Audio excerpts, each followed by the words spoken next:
we had our Feast of Seven Fishes dinner on the day after Christmas, which was, some of the kids were commenting they thought it might be the best one we've ever had, an unbelievable menu.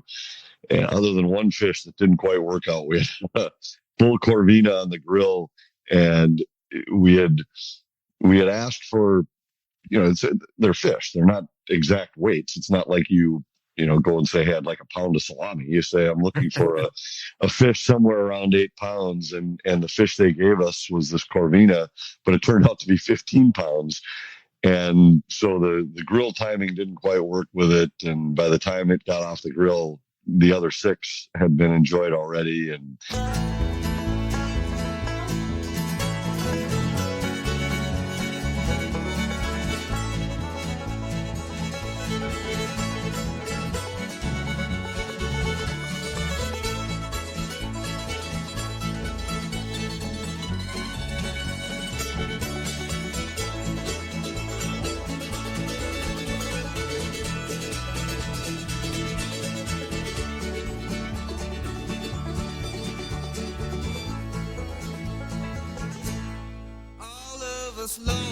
Welcome back to Word Seat in the House. Michael Russo and Anthony LaPanta coming to you from Southern California. And Anthony, normally the weather would be spectacular out here and we'd be bragging about it. It hasn't been great, but compared to what we hear everybody's had back home, they probably don't want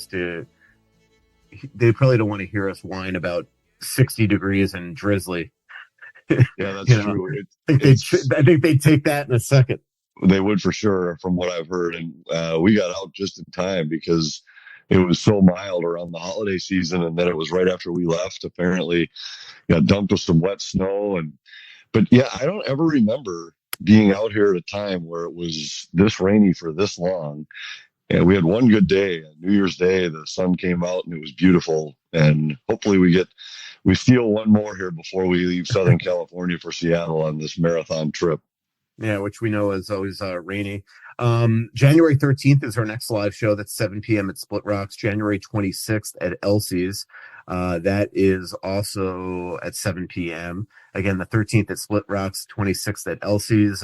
Those will be the last 2 shows for a while with both Anthony and I. Maybe Anthony will do a live show in February without me. I'll be at the Olympics. We will still be doing podcasts throughout February as well. And Anthony, man, the holiday season was fun, I think, for both of us. But I know you did something really unique that we talked about on the last show, the murder mystery down in your speakeasy, their basement that you turned into a speakeasy. I saw the pictures online where you guys were all dressed to the nines as well.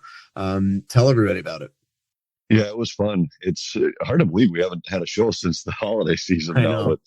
But we had a great chance to get together with family over the holidays. It worked out really well this year. We had our homemade pizza night on New Year's Eve or Christmas Eve, like we always do with my brother and sister and my mom. And then on Christmas night, we decided to do something different. And it was my daughter Gianni's idea. We did a how to host a murder mystery party, which I hadn't done one of those for maybe, I'm going to say 30, 35 years. And it was set in Prohibition era. So we turned the basement into a speakeasy, built a little bar. Gianni did some decorating down there. We made a playlist of like 1920s Prohibition music and mixed up some Prohibition era cocktails like Bee's Knees, Last Word, and French 75 sidecars. It was interesting reading a little bit about how and why those cocktails emerged during that era. And then everybody really got into it and ordered pieces of costumes online and found them somewhere. And so, yeah, really everybody was a couple rival gangs. That was the gist of the story. And we just really had some fun with it and something different. And then we had our Feast of Seven Fishes dinner on the day after Christmas, which was, some of the kids were commenting they thought it might be the best one we've ever had, an unbelievable menu. And other than one fish that didn't quite work out, we had a full corvina on the grill. And we had asked for, they're fish. They're not exact weights. It's not like you go and say, hey, I'd like a pound of salami. You say, I'm looking for a fish somewhere around 8 pounds. And the fish they gave us was this corvina, but it turned out to be 15 pounds. And so the grill timing didn't quite work with it. And by the time it got off the grill, the other 6 had been enjoyed already. And so that one kind of missed, but the rest of them were terrific. Had a halibut that was great, some sea bass that was great, walleye sliders that were terrific, on some sourdough buns that Gianni had made. So we really just had an unbelievable holiday season. I'm so thankful for the time we got with all of our kids together and their significant others. So our family really is 10 now for all these outings, which is really fun to see. They're all in great places. And as you know, when my whole family gets together, the volume level, the energy level in our house hits a new high just about every time. And this was no different. It was some long days, late nights, but it was so much fun. It was unbelievable. Yeah, it's funny. I was flying out to Vegas and I get a text message from your son Vinny saying, "How's first class treating you?" And I'm like, "Are you on this plane?" And he's like, "Yeah." And both our flights were canceled and we got on a later flight. I was thinking to myself, who walks by somebody on a plane and doesn't even just be like, or "Hey Russo," or tap you on the shoulder or something. He just walks by me with his girlfriend and then texts me from the back of the plane. So, well, it's very Anthony LaPanta like. It does sound a little LaPanta like. My guess is that when he walked by, you were probably on your phone and he didn't want to bother you, but he probably also found it funny, thinking he could walk right past you with you not noticing. Yeah, that's probably true. Yeah, he didn't want to disturb me scrolling Twitter. Anthony, one quick question about the Feast of Seven Fishes, because just listening to you tell the story, I'm curious how you make sure, because you don't have like an industrial kitchen and 25 cooks. So how do you make sure that everything is cooked to completion at the exact same time? Well, it's the one day that I will jot some things down when I cook, because we don't cook with recipes, but I do make a kind of a timing sheet that, okay, we're going to have this stuff on the table at 7:00. And so that means this has to go into the oven at 6:50. This has to go in at 6:48. So we spend probably 2 or 3 hours in the kitchen ahead of time, doing all the chopping, making all the sauces, all the marinades, the rubs, all that kind of stuff. So that when it comes time to hit that timing sheet, because most of the fish only takes, maybe 10, 12 minutes max once you start it, and some even less. We had calamari this year. We had and yes, you're right about the kitchen. So you have to figure out, we have to use the broiler for at least one fish. We have to use the grill for at least one fish, because we just don't have 7 different places that we can cook fish simultaneously. And the girls are great about helping to chop. We usually put AJ in charge of the fish on the grill and just let him go. But all the rest of them are, all right, the halibut's ready. This is the sauce. So when it goes under the broiler, when it comes out, it's, we'll kind of have all hands on deck for that chaos of about 6 to 8 minutes where everything is being cooked simultaneously, because you want it all to hit the table hot and all to hit the table not overcooked. So it is a challenge, but it's a challenge I love. It's fun. And this year there were a few that I think will carry over for sure. We made a tuna tataki that was really well received with kind of a citrus soy sauce over the top of it. And we usually do some kind of slider, just because Gianni makes these sourdough buns that are great. And it's just kind of an easy way to mix it up and do something different. So it's a challenge, but it's part of the fun of the night, is that, we don't let Margot in the kitchen during that chaos time, because she sometimes will come in to take some pictures, but at that point we don't need anybody second guessing us. We just need everybody's got a job. Everybody knows what's coming. And now, some of them have helped enough with things where you can just say to them, okay, we need to make a marinade for this. And I'm thinking it's going to be citrus and cocoa aminos or something. And I'll just put one of them in charge of it, and they'll do the chopping and the tasting. And it's not quite right. I feel like it needs more salt, or it needs more of some kind of basil or parsley or herb of some kind, or this one needs a little more kick. So, I'm going to try some cayenne or whatever. So they kind of take some of it on themselves, which is fun to see now that they've made enough of this kind of stuff to have an opinion. Yeah, interesting.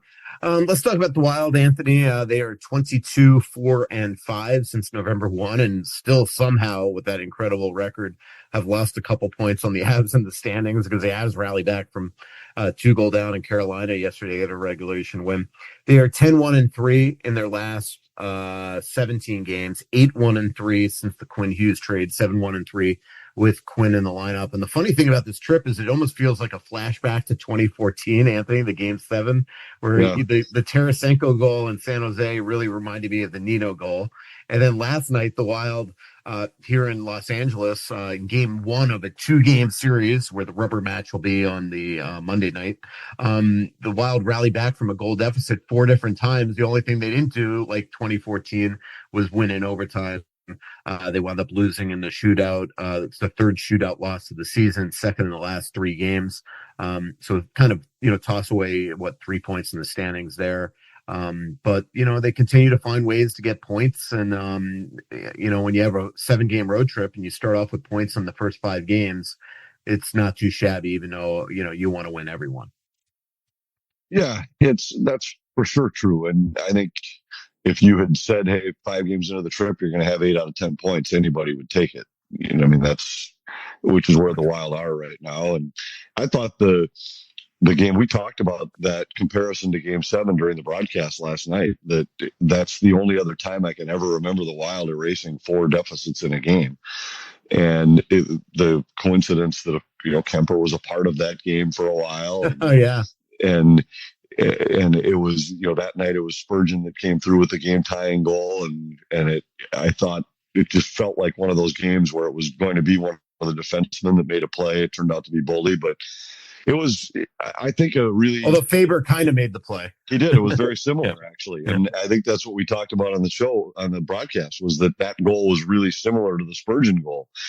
But I think there are times where it's a good point and a time when it's a disappointing point when you lose in overtime or lose in the extra session. And I thought both of them on this trip, because San Jose, they were down by 2 in the 3rd period, and now LA down 4 different times in the game on the second of back-to-backs, and yet found a way to emerge with a point. Those are big points and might turn out to be huge points at the end of the season when you look at how tight the Central is. And, it's usually Sunday night games where teams will move a time up to 5 or 6. Like, clearly the LA Kings had a 6 p.m. Saturday night game because the Wild played the night before at 7:30. It feels like the Ducks and the Kings, and there are certain teams that just always seem to be benefactors of back-to-backs. And, anytime teams come out here to Anaheim or LA, they usually play a back-to-back. And clearly the Kings try to orchestrate that in their favor by having a 6 p.m. game. The puck drops 20 hours after the game ended in Anaheim, and the Wild had their legs. I mean, the one thing about the theme of this trip has been arrive on time, Anthony, and the Wild, obviously you'd love them to be 5-0, but in all 5 games, I thought they started really well. Even the game, in San Jose, which I know at times were a disappointment, especially in the second period. I thought they started really well that game. I thought they started really well in Vegas. They certainly started well in Winnipeg. And so, that's a good sign too, is that they're definitely, playing more versions of complete hockey that we've seen. And usually at this time of year in the dog days, you and I have talked about it, you get to that point where you maybe take your foot off the gas, but the Wild, in a league where the top 3 teams seem to be running away, in the standings, they continue to play really consistent hockey. Yeah, and I think a couple of those teams that they've beaten on this trip are and I know this Winnipeg club is really struggling right now. In fact, I'm not sure they've dug themselves a hole that I'm not sure they'll be able to escape. But they are still a team that has been tough on the Wild over the years, and to go in there and start the trip on a very tough day where you're traveling early in the morning and playing that night, and the Wild found a way to win that game, and then the trip to Vegas, which, think about that day for the Wild players, to leaving the Twin Cities. And by the time they got to their hotels in Vegas, it was 22 hours, I think, after they had left the Twin Cities. So a real long day. And yes, they had an off day in Vegas, but it was not a practice day or anything. It was just a recovery day. And then to come out and really put a whooping on the team that knocked them out of the playoffs last year in the Vegas Golden Knights. And it wasn't a fluke. It was, I kind of felt like both of those games sent messages like this is different now. This is a different time. And I think they cemented the Wild just as a start to this trip that, hey, none of this is fool's gold. None of this is smoke and mirrors. This is a team that is legit ready to be talked about in the same sentence as Colorado and Dallas as the teams to beat in the Western Conference. Absolutely. And to your point, Winnipeg, 34 points last in the NHL. This is a team that won the President's Trophy a year ago. Just continue to lose games. They've won one of their last 10. And this is, with Hellebuck back in the lineup, but it just seems like they've lost a lot of scoring, a lot of speed. Their bottom six, not very good. And just really, really strange times there. And then it's hard, as we've talked about many, many times over the years, Anthony, to fix that in season, because even though they've figured out ways to get Hellebuck and Scheifele, and Connor and those guys to re-sign there long term, most teams, most players with trade protection have Winnipeg on their no trade list. That's just a fact. So it's hard to remedy situations in season, and you almost have to do it out of season. So Winnipeg certainly feels like they're in a lot of trouble. Colorado, they just continue to roll. It's crazy. I almost feel like not enough people are talking about this season they're on. I mean, I know they have 7 overtime losses, but 2 regulation losses in 40 games. They're almost at 70 points. It truly, they have a plus 73 goal differential. They have not lost in regulation at home. It's truly remarkable what they're doing. It is, and most of those overtime losses came early in the year. If you remember, I think they started with like 7 wins. They were like 7-1-5 or something like that at the beginning of the year. Because I remember looking one time saying, let's not crown these guys yet. They've played 13 games. They've won 7 and lost 6. It just so happens that 5 of the 6 losses were in overtime. But since that time, they just never lose. And it is unbelievable. We were talking about this a little bit too, that, we're wondering, hey, the Central is 3 and then there's a big split. And will this finally be the year where the Pacific Division puts 5 teams in the playoffs? It's never happened. There have been 10 seasons under this playoff format, and the Pacific is the only division that's never sent 5 to the postseason. The Atlantic's only done it once last year, but the Pacific has never done it, whereas the Central's done it 6 times. But then you look, and I mean, number one, the Wild would be a dozen points clear of the pack if they were in the Pacific. And you mentioned the Colorado goal differential. There is not one team in the Pacific that has a positive goal differential. Not one. Every single team has a negative goal differential for the season. And I think the only team that has more wins than losses, if you take away the OTL bonus points, is the Ducks. I think they have, and they're 1 game over, 21 wins and 20 losses on the year. And so, yes, maybe they put 5 teams in just because they're all the same level of mediocre, but I don't know if that's a given anymore. Right now, in the way Nashville's playing, I think they might legitimately be better than the 4th, 5th, 6th teams in the Pacific Division. It is truly, truly bonkers. All right, let's do this. Let's take a break. When we come back, we've waited long enough to talk about Quinn Hughes and the transformation that he has brought to this team, playing just tremendous hockey. And the funny thing is, when you talk to him, he feels like he still hasn't hit his stride, which is got to be that's got to almost tickle Wild fans to think that a guy playing as well as he has feels like he still hasn't really become the Quinn Hughes that he's accustomed to being. We'll be right back on Worst Seats in the House. I'm excited to start 2026, but we've already had this weather that's just all over the map this winter. Bitter cold blizzards, but we love it. That's why we live in Minnesota. But with this Minnesota winter we're having, I'm hoping you are not relying on that, not so reliable furnace. Here's the fix for 2026 if you are. If your furnace just needs a little New Year's motivation, Aquarius Home Services has you covered with $98 off any furnace repair. And if it's time to finally say goodbye and good riddance to that old unreliable furnace, well, now's the perfect time to upgrade. From Aquarius right now, Enjoy no payments and no interest for 6 months on a new high-efficiency whole home heating and cooling system. That's right. Enjoy today and don't pay until the summer. You've heard it from me for years about Aquarius Home Services. Trust me, I wouldn't recommend them if I didn't absolutely believe in them and love them. They have helped me be worry-free through all seasons and all situations. They do it all: heating and cooling, electrical, plumbing, drains, and of course, water treatment with their unmatched Connecticut water treatment system, which I have had for years in my home. Whether it's a furnace repair or full upgrade, Aquarius is the place I recommend. Schedule your appointment today at AquariusHomeservices.com. Financing based on credit approval. Aquarius, earning the right to be recommended and keeping your warm cozy and warm all winter long. And don't forget to mention Russo sent you. Back here, Worst Seats in the House, Michael Russo, Anthony LaPanta, coming to you from Southern California. Our next live show is January 13th at Splitrocks and January 26th at Elsie's, both games, 7 p.m. Anthony, any other fun stuff you've been doing on the road? Well, I mean, it's been an unbelievable trip in terms of where we go and what we've done. I mean, we stay in an unbelievable place in Vegas at the Waldorf that's terrific, and had the off day there, which I like. We had a great Italian dinner that night at Carbone in the Aria, which was terrific. And then because of the multiple days off on this part of the trip, we stayed out in a terrific place out near the water, just south of Newport Beach in Anaheim for a couple nights, and now we're staying in Santa Monica. And it just doesn't happen very often where you're in the same place for multiple nights, for 4 nights, like we are right now in Santa Monica because of these 2 games with LA.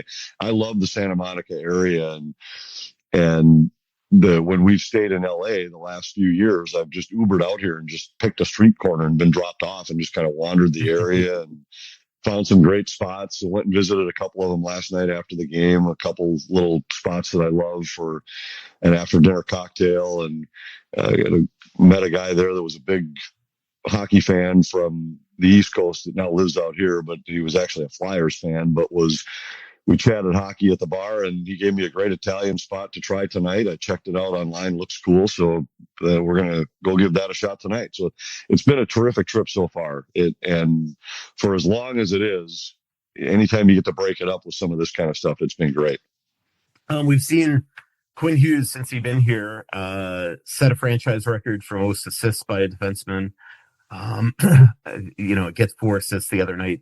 Had a 3-assist game. We see him completing stretch passes, turning on dimes inside the blue line within a couple inches. Even the play that he turned the puck over for the 3-on-1 the other day and lost his stick. I mean, you saw exactly what he was doing. It was almost going to work out. Anaheim played it terrifically. This team continues to score 4 or 5 goals a game with him. He's just seemingly transformed everything from offensively to their ability to get out of their own end to, as you've pointed out many times on the broadcast and last night with John Hines in the post game, it's not just him. It's what he's done for the Blue Liners. They have the most points amongst Blue Liners since he's been here in the 11 games. It really has been cool to watch, Anthony.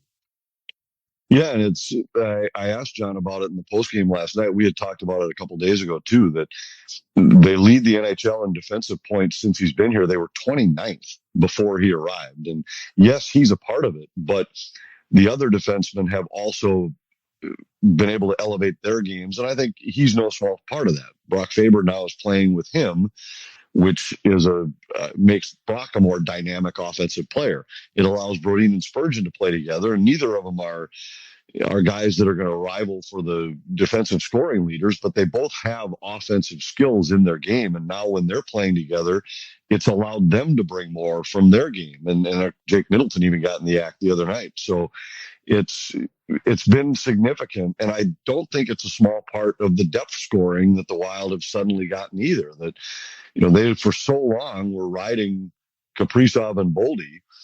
But now if you look just even over the last 4 games, those guys prior to that had scored almost 40% of the team's goals. And now in the last 4 games, they have 3 out of, I think, 18 now that the team has scored in the last 4, and they only have 3 of them. So, you go from 40% to 16%. That's a significant difference. It really is. And I think that he's just going to continue to get better. what I have just loved is his whole overall attitude too. Like he's like when you talk to him, like so after the game that he had 4 assists the other day, I don't know if you noticed because you're usually aloof on everything.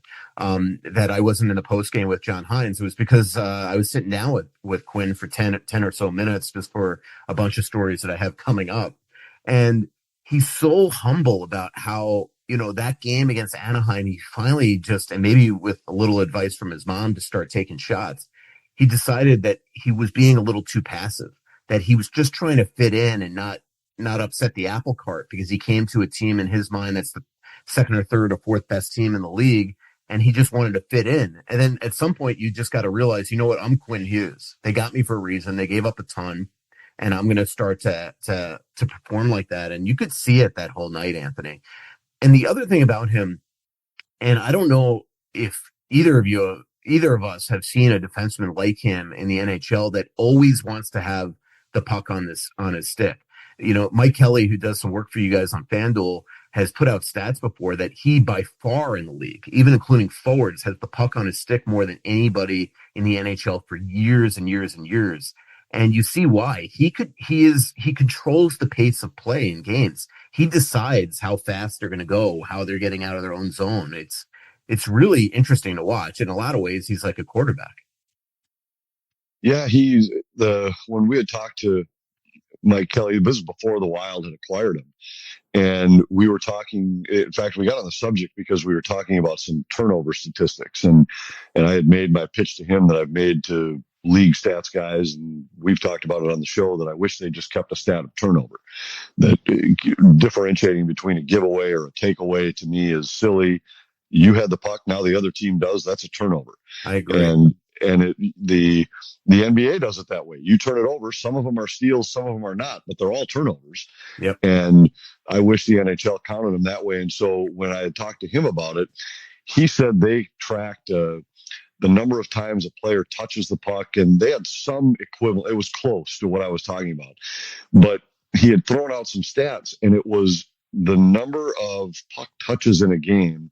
And I don't remember exactly what the numbers were, but Hughes was like 30% higher than any other player. Let's say he had 85 touches or 105 touches or something. Like the next highest was in the 60s. And when it came to minutes with the puck on his stick, he was almost double the next highest player for how much time the puck was on his stick. And now that we've watched him, it is amazing how long he holds onto the puck, but yet never seems to. I mean, the other night, I guess he did, where he broke his stick near the blue line and led to a 3.5 on a half breakaway, where he was a guy coming back with no stick, and the Wild ended up taking a penalty on the play, I think, but didn't give up a goal.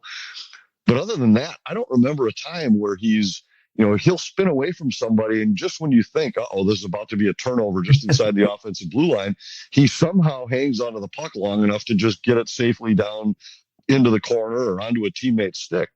It's really amazing how efficiently he holds onto the puck.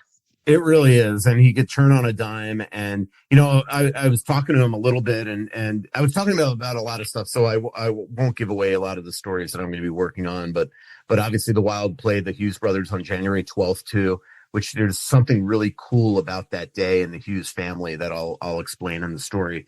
But he was telling me like why he goes over the bench the way that he does, or even, the one thing that he's told me before, the way, if you notice, he actually falls a lot on the ice. And one reason is he takes such sharp turns that the plastic of below his skates will actually hit the ice. And that's why he falls. And actually in his debut against the Boston Bruins, Anthony, he would come to the bench and the equipment trainers are basically like, are we doing something wrong with your skates? And he goes, no, this is not your fault. This is just how, you're going to see I fall a lot. I mean, so it's kind of interesting just the way that he plays. Just a really fascinating guy, a fascinating family. And it's just going to be really, really neat that for only the second time in their careers, we're going to get to see, knock on wood, barring injuries, Quinn face Jack and Luke on January 12th when the Devils come to town. His whole family will be here and all that stuff. Anthony, really cool day down at Honda Center the other day when we found out the number of Olympians that the Wild will have. Jesper Wallstedt, the only surprise pick. Linus Ullmark is, not had a great year. He's right now on a leave of absence from the Ottawa Senators, so we wish him well. But Wallstedt takes Linus Ullmark's spot. Jacob Markstrom's going, and Philip Gustafsson. So the Wild will have two Swedes there in their own net. Then obviously joined by Eriksson Ek, Brodin, and Gustafsson, as I mentioned. They'll have three Americans in Hughes, Faber, and Boldy. Obviously, John Hines is going. Obviously, Bill Guerin, Chris Kelleher, John Worley, Travis Green, they're two athletic therapists, and Dr. Boyd, the team doctor, the Wild's orthopedic surgeon. Nico Sturm will be there with Germany, and then we're going to find out probably early this week, I think on Tuesday, on which two checks, if the Wild get two checks from David Spacek and David Juracek. And then obviously Sam Halavai will be starting for Slovakia net. So the Wild could have up to 11 Olympians. But Wallstedt, the biggest news of the day. The second biggest news, unfortunately, is Marcus Johansson not getting selected. Yeah, the both of them surprised me, actually.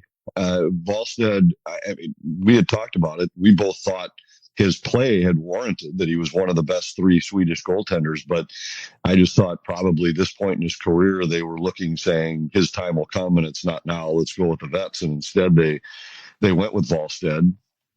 Well-deserved and really cool to have he and Gus go together. But Johansson to me was a guy that was worthy of selection, especially when you look at some of the players that were taken ahead of him. And, we've talked about our speculation on the U.S. team and everything, and I haven't broken down their roster for what types of players they all might be. So I don't want to. They've clearly studied this a lot deeper than I have, but on the surface, there are a couple players that I would take Marcus Johansson over those players in a blink of an eye. And he's shown this year the ability to play up and down the lineup for you, that he could be in a third or fourth line role. He could be on a checking line role, but could also slide into the top six if you need him. And he's been a part of whatever the best line for the Wild has been just about all season long, with a little exception of the time that Eriksson Ek was playing with Boldy and Kaprizov, where clearly they were the team's best line. But if you look early in the year when he was playing on a third line, that was Minnesota's best line. And he moved up on the top line with Kaprizov for a while, and that was the best line. And then as soon as he was put together with Boldy and Eriksson Ek, ever since, that's been Minnesota's best line. And that's been the line that Minnesota uses against the best, and it's been the line that has drawn the checking line of the opponent most nights. And he's been look, Anthony, you don't have to tell me. I've been telling you for years how imperative Marcus Johansson is. How important he is. But and he's had good success with Team Sweden in the past. I just really thought, it surprised me. I thought for sure he would make the team. And I know he was told that he's the next guy on the list if somebody winds up not being able to go. So there's still a chance he ends up on the team. But I think it was disappointing to see him get left off. Yeah, and I talked to him after practice in Anaheim, Anthony, and he was very sad about it. And he had, the other thing I give him credit, man, does he have a good poker face? Because I asked him after the game in Vegas, his 4-point game, how much he just wanted to strive for this team. He'd actually found out the day before that he didn't make it, and yet he didn't feel like it was his place to divulge that to the media. And so, and I remember listening to him, especially in hindsight after that game, and it should have been pretty obvious to me that he probably already knew, because you could just tell he really didn't want to talk about it. I just thought that he didn't want to talk about it publicly and put pressure on Sweden, but it was actually because he had already known. But I really felt bad for him listening to him, because you could just see how much it hurt him. He was in the 2014 Olympics. He has said yes to the last two World Championships, helped them, and he performed masterfully for them. And look, these are human beings too. So when he looks at the roster, he's got to be like, I don't want to put words in Marcus's mouth, but he's got to be like, Pontus Holmberg, really? Like, Pontus is a good player, but the guy cannot score. And even like, and I love the guy. I've gotten to sit down with him a couple times, but Alex Wenberg, like even William Eklund on the same team's got to be like, wait a minute, what? like I'm better than Alex Wenberg at this stage in my career, and Eklund got snubbed. So it's funny. I never even, when I was doing my Team Sweden roster projections, Anthony, I always thought it was going to be Eklund versus Johansson. I never even considered Pontus Holmberg. So then when I saw that Eklund didn't make it, and Holmberg did, and Wenberg did, and Raquel did, and not JoJo. It just really surprised me. And I just think the way that Johansson's playing, he's such a, chameleon, as you just pointed out, where you can put him first line to fourth line, even center to left wing or right wing. Who's better at transporting the puck up ice on a power play? It really was disappointing. The other thing that was funny that day at the Honda Center is, the goalies for the Wild don't speak when they're starting. And I just was completely flaked out. So when Wally made the Olympic team and I knew he was backing up, I was so excited to do that story. But then I wanted to get Gus on it. So I just went right up to Gus as he was walking to the bus and interviewed him. And then all of a sudden afterwards, it dawned on me, like, I was not supposed to be interviewing Gus. And I was so nervous that night that I pulled like a Nicholas Baxter. And do you remember that one time I made eye contact with him in Denver during his turtle walk, and he gave up 7 by the end of the I was like, did I just screw up Philip Gustafson in a building that he never loses in? Did I just mess this guy's mojo up? But luckily it didn't happen. Yeah, it was, well, there's a lot there. I mean, I remember you telling me stories about the disruption of Backstrom. Doesn't surprise me that you'd just be oblivious to the goaltender, on game day and just, randomly start to talk to him. But to put a final wrap on Pontus Holmberg had never even crossed my mind as being an Olympian. And Raquel was a guy that I thought I could see them taking him because he's a veteran. But I thought Eklund was a no-brainer. Wenberg was another guy. Like, if I was jotting down names, his would have never crossed my mind. Yeah, absolutely. When we come back, Anthony, I want to talk to you about the men's Olympic team for the U.S., and just some of the snubs, because obviously, Bill Guerin and his team have been getting dragged through the mud for the Jason Robertson snub. But I want to talk to you about the team overall, because I think that we're letting it overshadow that this is a really good hockey team that they've put together. So I want to talk to you about that. And then we got some Twitter questions as well. We'll be right back on Worst Seats in the House. Deer hunting season is here, and it's time to own your odds with OnX Hunt, the GPS hunting app trusted by millions of hunters. With the Hunt app, you'll have access to nationwide public and private land ownership information, waypoints, tracks, and much more, all at your fingertips. Go to onxmaps.com/hunt. That's onxmaps.com/hunt to sign up today. Back here, Word Seats in the House, Michael Russo, Anthony LaPanta, final segment of the show before Anthony hits the beach and preps for game 2 of the LA Kings game. And the little meeting, it's kind of cool. I mean, we saw this obviously during the pandemic where you had little mini series. I feel like, I haven't confirmed this, maybe I'll do it when you're talking, but I feel like my first year covering the Wild in 05-06, the Wild played consecutive games in Edmonton after the Christmas break. But this is kind of neat that, the Wild feel like they had unfinished business by losing in the shootout on Saturday night, and they'll get a chance to get 2 points against the Kings on Monday night. Yeah, I mean, other than when you go back to that COVID year where you played everybody twice, and other than that, these are. It's kind of cool to mix it in every once in a while. I remember after the COVID year, people talking about that. Oh, it'd be fun to do this all the time, and I just thought, well, you have to remember that the schedule just doesn't work to do this all the time, because there's only so many teams that you play twice in a city, but it is kind of fun, and it's fun to have a chance to bounce back against a club that just beat you and play them again. So I think we'll see there was a little animosity building up as the game wore on last night. And I think that we'll see some of that carry over. That'll be fun. Doubt. By the way, I am actually right on this. So the Wild played December 26th and 27th. So by the way, that was back when they didn't have where games didn't start the 27th. It started the day after Christmas, because I remember flying to Edmonton on Christmas night. And the Wild won 4-1 and 4-2. And what was really interesting, it was consecutive games in Edmonton, 2 days apart. And what was really interesting about that I remember back in 05-06, and people could correct me if I'm wrong on this, is that was my first year covering the Wild. And apparently the Oilers had the Wild's number up until those 2 games, where the Wild essentially lost to the Oilers all the time. And from that point on, if you look at the record, for 20 years, the Wild have just dominated the Oilers. It's like they've had their number. It just hasn't ended. So it's, I don't know. How about their numbers against the Ducks? 20 out of 21 now? Crazy. I mean, that's just unbelievable. Yeah, so I was emailing back and forth with NHL Stats the other night, and you probably know this, Anthony, because you're a stats maven.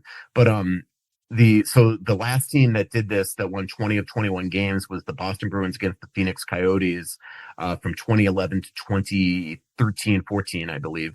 But the other thing that's crazy is the last team to win in an opposing building 10 games in regulation is also the Boston Bruins at the Minnesota North Stars from like 82 to 87. So since 1987, there has not been a team other than the Minnesota Wild to win 10 straight regulation games on the road against a single opponent.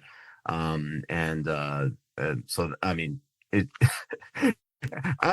funny because I was really impressed with that crowd the other night. But if you knew these numbers, would you even go to an Anaheim game if you were a Ducks fan against the Wild? I probably would. Well, yeah, I'd probably just stay home for those nights. But it's it's funny that we had talked about the Ducks, and I know we've brought up this dinner conversation before, where when they were in St. Paul, like in early November, and I remember sitting at the table, and we've got a good friend, John Stroh, who's the coordinating producer of for Victory Plus, who has the rights to the Ducks and Stars, and he used to be our producer with the Wild. And we were sitting there talking, and he was asking about the Wild, and I just at that time was like convinced the Wild were a no-brainer playoff team, even though they were 3-6-3, and the Ducks, I said, I just don't see it. I don't see this team as legit. They had started 11-3-1. They were, I thought, smoke and mirrors. And I thought when you get to this point in the year where games get a little heavier, a little more rugged, teams are a little more structured defensively, that they'd get exposed. And they have. Since that time, they had lost coming in. I think they had lost in Colorado maybe earlier on that trip.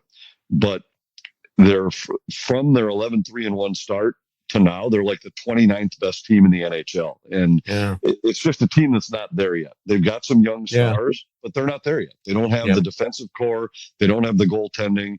And, if they continue on the trend they've been lately, they're going to end up on the outside looking in without a doubt in the postseason. Yeah, no, you were definitely right on them. I'm one of those people that was a little bullish on the Ducks and thought they'd be, much, much better, and that they were more for real. I think one big thing that just watching the other night that surprises me is Dostal, because I really think highly of him as a goalie, and I thought the other night he really struggled. And you're right. I mean, they're not the deepest on the blue line. At this stage in his career, even though Trouba's had a good year, he's not the guy. Kreider's really come back down to earth.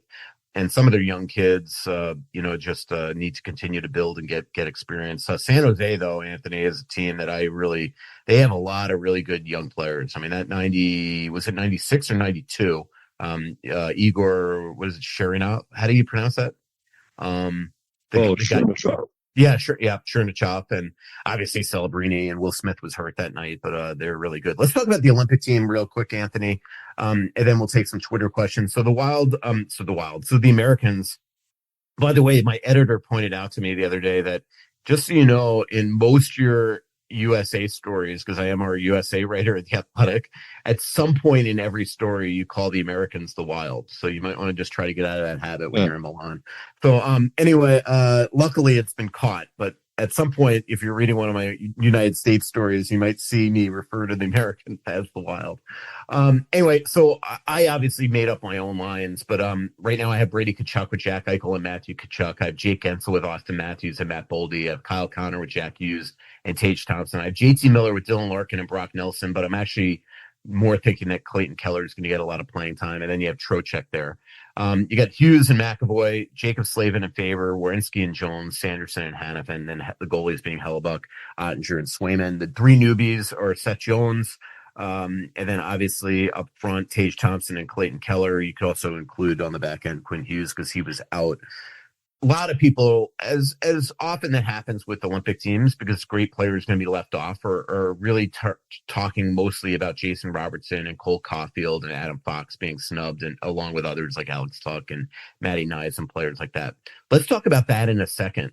But the one thing I wanted to talk to you about is that this is still a really, really good team. I know they're leaving a lot of offense home, and Jason Robertson and Cole Caulfield and Alex DeBrincat and players like that, but the reality is that Tage Thompson, Clayton Keller, and Quinn Hughes right away add offense to a team that needed a little more offense last year. And if you can get Austin Matthews and Jack Hughes and Kyle Connor to score goals in this tournament, unlike they did in the Four Nations where they were goalless, and then you add a Tage and a Keller and a Quinn Hughes, it changes everything. Wouldn't you agree?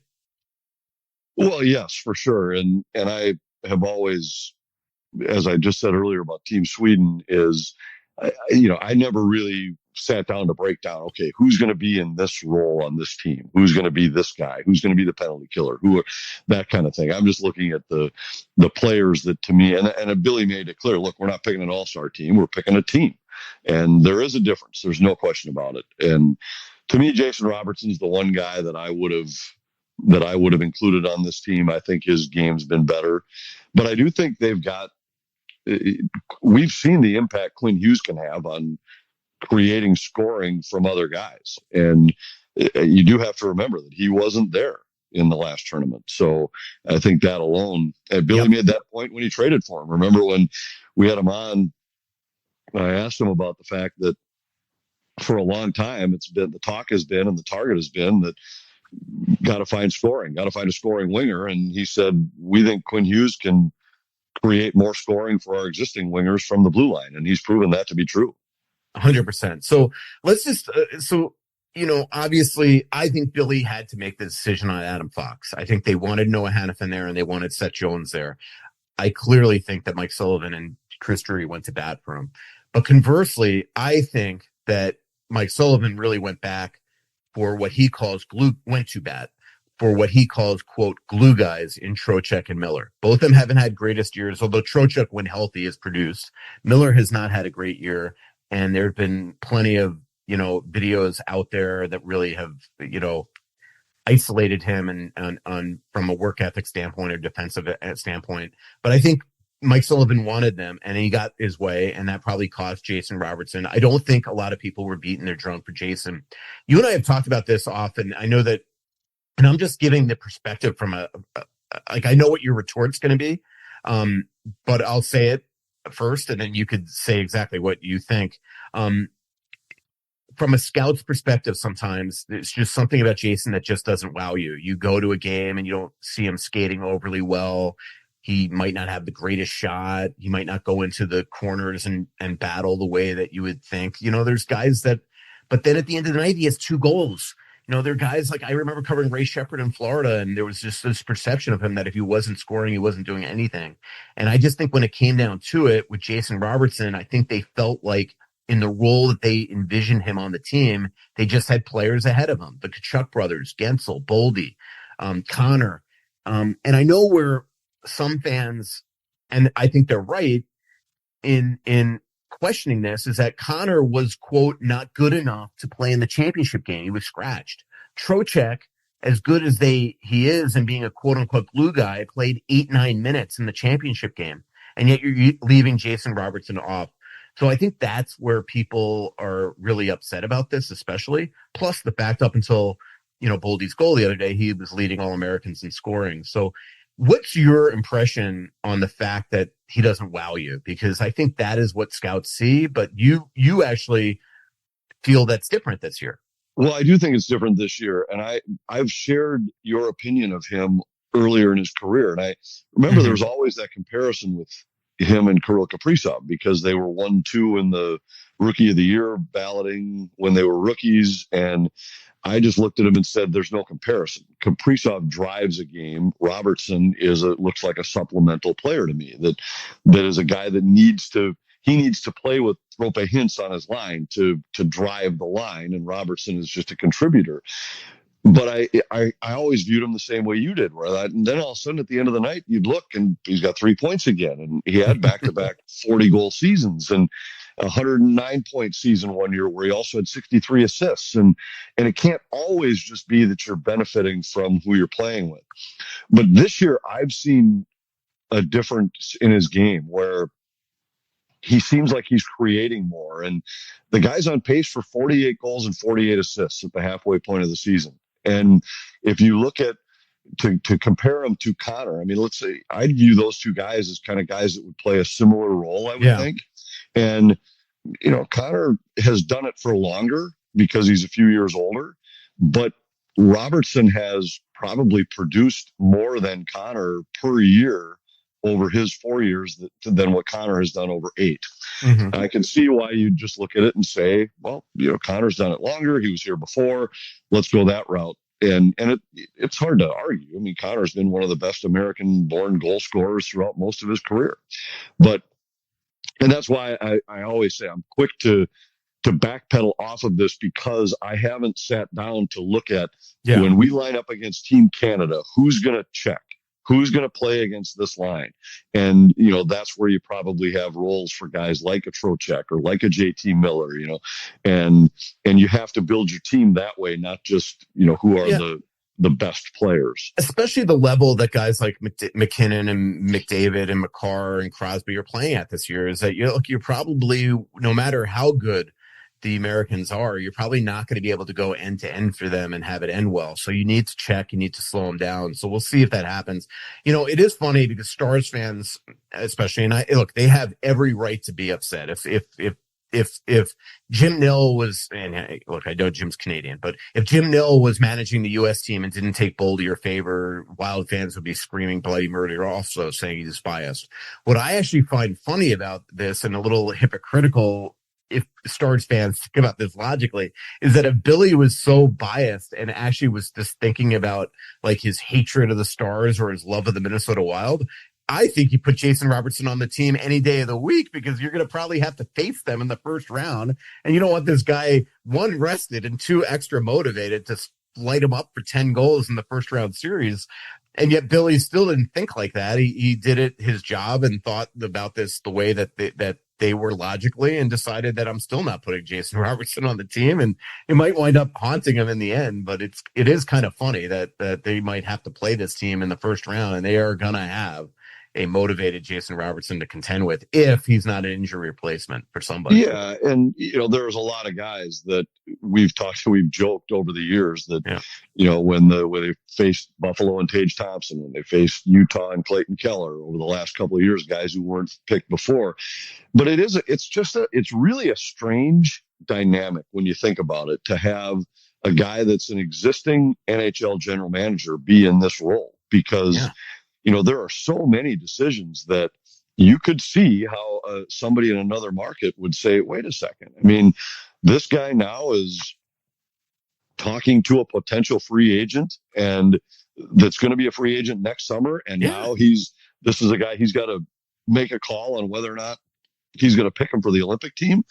Well, do you think his chances of signing that free agent in the summer go up if he adds him to the Olympic team, and go down if he says you weren't good enough? I mean, and I know there's other guys from other teams that are a part of his staff, that this isn't a monarchy where it's one guy making the call, but it's weird. And it is weird. Yet at the same time, if you're USA Hockey, do you really want to limit your choice for a general manager to somebody that's not currently in the NHL, that's tuned into these players? Yeah. No, I mean, this is just what it is. But it is really a strange dynamic to think that, he's on the phone with players from other teams and, building relationships with them. And I could see where some other team fans in other cities or even other front offices would say, well, wait a second. I mean, this is almost like legal tampering. That's going on. 1,000,000%. You're 100%. And look, and it works the other way too. Like, somebody asked me recently, do you think the Wild in a year or so would have interest in John Carlson? I'm like, let me just tell you, John Carlson will not have interest in the Wild after this whole Olympic process. So it doesn't matter if the Wild have interest in that. Right, yeah, it's a two-way street for sure. But to your point, like even Jack Hughes, that video of him getting the call from Billy to be told the Olympic team, and Jack reveals on there, then Amanda Stein, the excellent reporter there with the New Jersey Devils, put this out there after the words to explain the context of what Jack was saying on there, is that after Jack cut his hand, Billy Guerin called him up to see how he was doing, to give him, uplifting, just get better. Well, we're going to save a spot for you, all this stuff. And you're like, I know Tom Fitzgerald's also on Billy's staff and they're best buddies. He's on the USA staff, but even there, you got to almost be like, if you're Tom Fitzgerald, like, wait a minute, Billy Guerin, the GM that just traded for Quinn Hughes, is calling Jack up and giving him like positive like reinforcement to get better. And like it's just you're 100% right. It's just weird. And then even with injuries, they've had so many injuries, and usually injuries are kept in house for all 32 teams, but yet in his role, he's getting all this information on Jacob Slavin and Zach Wierenski and Austin Matthews and Matthew Tkachuk and Brady Tkachuk all year long. It's very strange. Let's go to some Twitter questions, Anthony. Freedom for Sight asks, how many points have we given up because we don't appear to be taking seriously in scoring seriously in shootouts? Well, that's 3. They're 3-3. And has Krill gotten a shootout goal this season? It does seem like the one thing we don't have to really generally go into that answer because the answer is easy. It's 3. But it does feel like I'm always fascinated about just the mood of a team when you win a shootout versus a loss. Like in the locker room last night, they're all just glum and disappointed after rallying 4 different times from a goal down because they didn't get that shootout win. Yet if they had gotten the shootout win, it would be the most positive story ever. Everybody in the locker room would be celebrating. The shootout is just bizarre. I think you and I would agree on that. Yeah, I don't like the shootout at all. I really don't. I mean, it's a skills competition that we've talked about this before. That it would be like playing a baseball game and saying if nobody scores in the 10th inning, we're going to have a home run hitting contest to see who wins the game. And I don't like it. I understand the evolution to get there and all of that, but I think Kaprizov's 1 for 4, if I remember right, in shootouts. Boldy's the only player who really has had success this year for Minnesota. I think he scored 3 times. And nobody else has more than 1 shootout goal right now. But, and thankfully the Wild haven't had too many of them. Most of their games have been decided in the OT. And that's where even 3-on-3, you could argue is a little bit of a skills contest, but at least it's still hockey. And I would love to see that overtime get extended, maybe go 10 minutes and eliminate the shootout altogether. Yeah. The real Huber, Jeff, who's has tweeted at us for years and years and years. Anthony, he goes, the Olympics arena will be completed on time. Will they rush the completion and other aspects not to be up to standards? Coincidentally, our illustrious, notorious, renowned producer Davide lives 3 hours train ride from Milan. I was talking to him shooting the breeze as the show was beginning. And he said that right now they have an army of people, which is usually what happens in the Olympics when a building's not close to be completed. But now they have an army working on this to get it done. They have a test event scheduled 5 days from today. In fact, we have somebody from the Athletic flying over there to cover it. The hammers down on the arena is supposed to be a couple days before the women's tournament starts on February 5th. But the ice, Anthony, is the biggest concern. It's not, regardless of the size and everybody being surprised it's a little smaller than an NHL rink when it's not supposed to be. The reality is that many games are played a day on this ice surface, many practices a day on this ice surface, and it needs to be up to snuff. And right now, I think that's the biggest concern. Well, and you would hope that they'd accept some help, because when you look at, for whatever you think about the way the NHL does things, they know what it takes to get outdoor ice or, ice ready. Even if it's outdoors in South Florida, they have ice ready. So let them help you and get it right so that it's safe and it's up to par so that you get what you're hoping to get, which is an unbelievable tournament with the best players in the world going head to head. Yeah. Wild Hockey Fan for Life, who also has tweeted us for years, nice guy on Twitter. What are your opinions about the wear and tear and compete levels for the Olympians when they return to the NHL? Not having a break could keep Gus and Wally sharp. That's certainly a way of looking at it. That's the glass half full approach. The other glass half empty is that they're going to have 11 guys there that can be tired when they get back. We saw last year, I remember, McDavid and it looked to me like he was tired coming back. Same things with guys like Larkin and Raymond. And I remember that just because the Wild played them twice coming out of the gate. Eriksson Ek basically came back with a broken freaking leg. So that's always the biggest concern when you have a lot of players there. But the good news is that Kaprizov I was talking to him the other day in San Jose. He's going up to the mountains of Colorado to do some high altitude training. I did tell him, I'm like, let's just don't include skiing and snowboarding in that high altitude training. But obviously Zuccarello is going to get to rest and a bunch of, unfortunately Johansson is going to get to rest, Burge, those type of guys. But it is going to be interesting. I do wonder with the number of players going over there, if that affects teams coming out of the break, Anthony. Well, you always wonder that, and you always hope that you don't see a major injury for sure. And that's one of the things I've always told fans when they are quick to say things like, well, it's a no-brainer to let the players go. Well, it's not. The NHL doesn't benefit financially from this, and they take on all the risk. So you just hope that everybody comes back and there isn't that major injury that can really change a team's fortunes or outlook for the second half of the season. Couple more for you, Anthony. Jeff Wyatt says Marcus Foligno. I've seen this a lot. Looks rough out there. 2 points in 2 games. I know. By the way, he sent this before yesterday's game, so it's actually 3-3 now. And Billy Guerin says he ain't trading him, but it's hard to watch sometimes. What's the plan for him? Even last night, Anthony, he didn't look the greatest. He didn't have the check on the 4th goal. Coming down, I think on Fiala. But then on the tying goal, he made a really good play.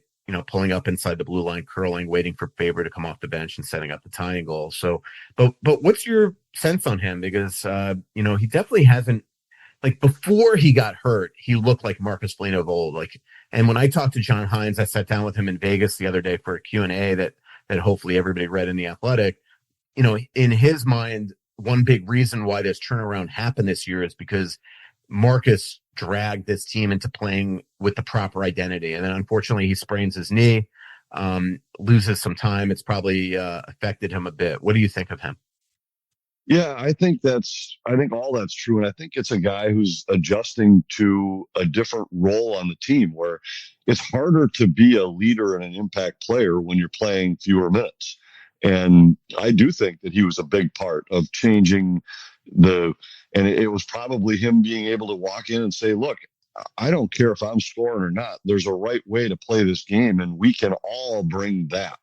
And I think, his game has been better lately. I agree with you, though. I mean, he doesn't look like the guy who was becoming one of the true elite power forwards in the NHL just a few years ago, where we were talking about a guy that was scoring 20 and racking up hits. And I do like the makeup, though, of the line with he and Trenyon on wings of Nico Sturm. I think that's a line that could be a handful for Minnesota here in the second half.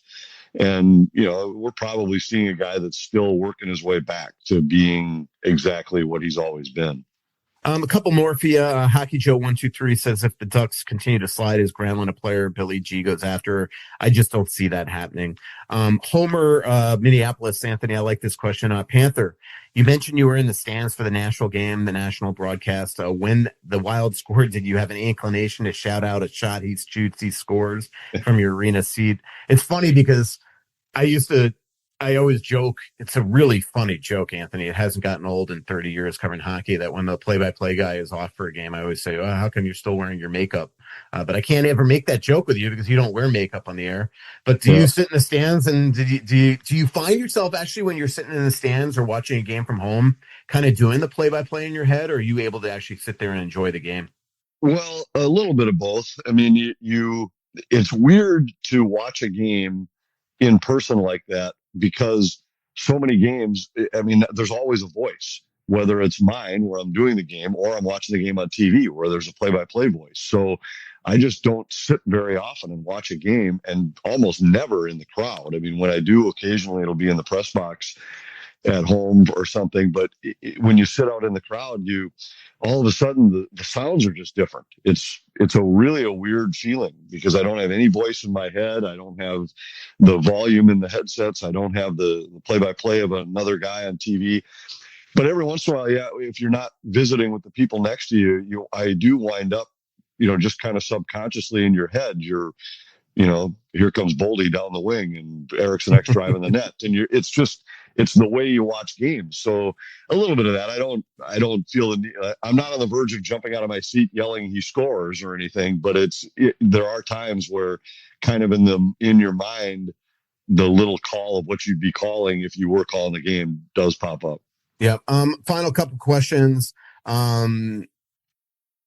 Somebody asked also Homer, Minneapolis appeared Kaprizov scored a game wearing an Ovechkin jersey versus Washington. Is that true? I believe it is. That happens a lot. Like tomorrow on Monday, the Wild play Kopitar for the final time, and I was talking to a couple Wild players And I have a feeling there's going to be a lot of requests from Kopitar after that game because he's such a respected player. Somebody at State of Hoppy, is there a better time to cover the Wild? It sure is fun, that's for sure, especially because the Wild aren't done. I did a story with Joe Smith the other day. It's very, very, very clear that he wants to make another big swing.